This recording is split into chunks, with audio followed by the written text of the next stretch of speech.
Hello, collective. Welcome in. Welcome in. I want to apologize to you because I typically start with the collective video before I break off into the 12 zodiac signs. But unfortunately, this particular reading series for you did not record. It recorded 12 seconds. So what I'm channeling for you before I get into this, and this will be my second time doing this reading, is that you and this other person, whoever you think of when you listen to this reading, are missing each other. There is missed opportunities, miscommunications. I started it, but I didn't finish it type of energy because this is what happened. And I was confident and I didn't even check. So it must have been channeling the energy. I know we are on the heels of retrograde for Mercury, and we are, smack dab in the throes of Venus. So maybe that's what it is, but I was able to record all of the other zodiac signs without a hitch. So I do apologize for any inconvenience that this may have caused for you guys. This is going to be a little bit of an intro, and we're going to go ahead and get into this. The only other zodiac sign that had an issue was, believe it or not, Sagittarius. In the middle of the channeled confession, my mic kept going out. So I was like, okay. So collective, if the majority of you happen to be Sagittariuses, then this double resonates with you. All right. Welcome in. This is going to be your separation confession. All right. Collective, I will not be telling you what these cards mean. Okay. I'm going to shuffle. I'm going to get the cards, and then I will be making you aware of what they are, but I'm not going to go into an explanation. The explanation should come through the actual channel confession. So if, I'm going to need you to have a little bit of knowledge of what these cards mean when you are, when you're listening. All right. All right. Let's go ahead and get into this. I don't remember anything with your shuffle specifically, your shuffle energy. I think it went off without a hitch. So I can't give you anything as far as that, but we're going to do this again. And our first card is the Hermit. This is for collective. Okay, that's too many. One more card. Well, we have two more cards. Give me that again, Spirit, for the collective. Whoever they're in separation with. All right, we do have the Knight of Pentacles, and then our third and final card. This is for the collective. Thank you very much, Spirit. We have the King of Pentacles. Interesting. I can definitely say, collective, that whomever this was, they definitely had a focus on money. They feel like they have to get themselves together financially first. Some of these individuals may have experienced some type of financial downfall, and as a result of that, they could have abandoned this connection and felt like they have to focus on getting their money together. So they really don't have time to go back and forth through the rigmarole of, relationship type things. This individual could definitely be a person that values money over love, but then they get mad because they end up screwing themselves up at some point. But this could be definitely a person that has a wound with money. I do see that, looking at this before I get into their confession, they do have feelings for you. They're very earthy feelings, collective. But they wrap their feelings for you with how they are, how they feel about money. Whatever is in that second house could be either opposing or badly aspecting their sun, moon, rising, and Venus.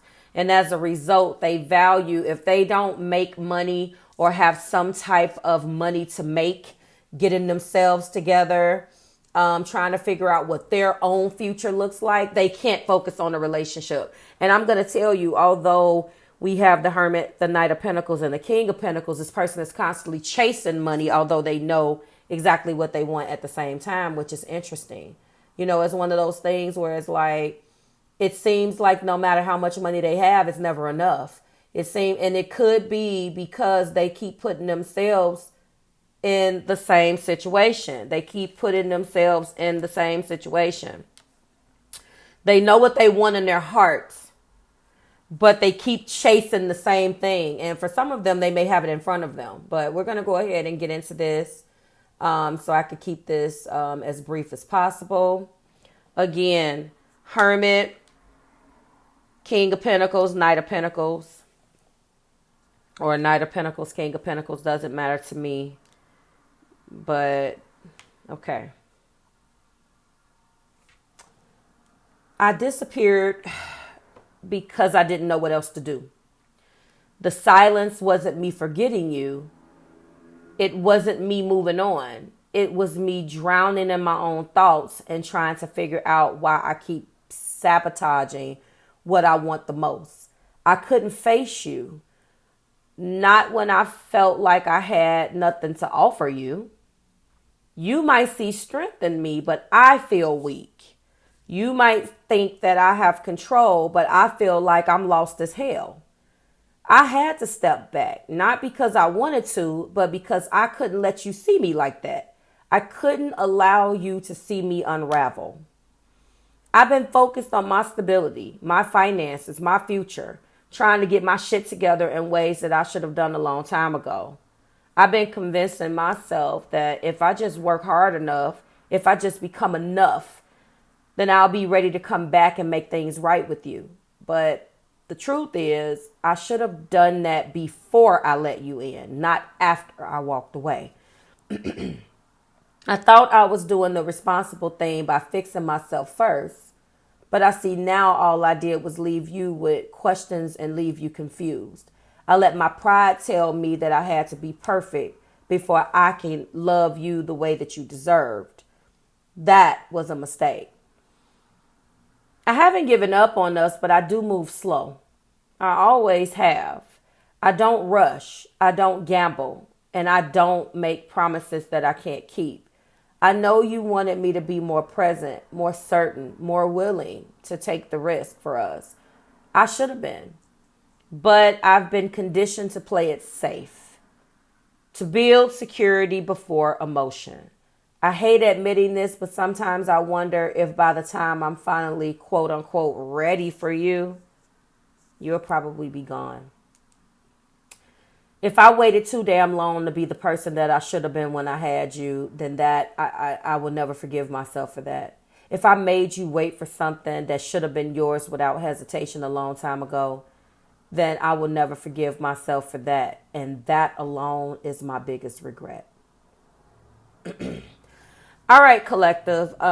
It's sort of as I said, in the pre-confession, I feel like this person is still very much attracted to you and attached to you, but I see them moving at a pace that could keep you waiting indefinitely. They're stuck in this constant loop. I feel like they've convinced themselves that they have to be ready before they can love you properly. But I see, honestly, that it's just fear disguised as responsibility. This person doesn't know how to love, because when you chase money and feel like you have to have yourself together in that type of way, and I have to wait on that, that's not fair, obviously. This is just fear disguised as responsibility. I feel like they're trying to be better, but this has nothing to do with you. They're better on one end, but they're not better on the other end, I also see that their version of better may never come in the way that you need it to be. Here's the real deal, right? You can't build a life around potential. I feel like you've already been patient. Obviously, you've already tried to understand this person. You've already made space for them to figure it out. But I see that their healing isn't something that you can wait on without sacrificing pieces of yourself in the process. So this is what I'm going to say. They're more than likely going to try to come back. This does feel like an individual that will try to breadcrumb you, but they need to just come back with action and not words. I feel like they will try, obviously, in these retrogrades. This is, Venus retrograde inspired, as well as Mercury as well. But I see that if you sit in this waiting room too long, you'll start to forget that you actually deserve love that doesn't require waiting at all.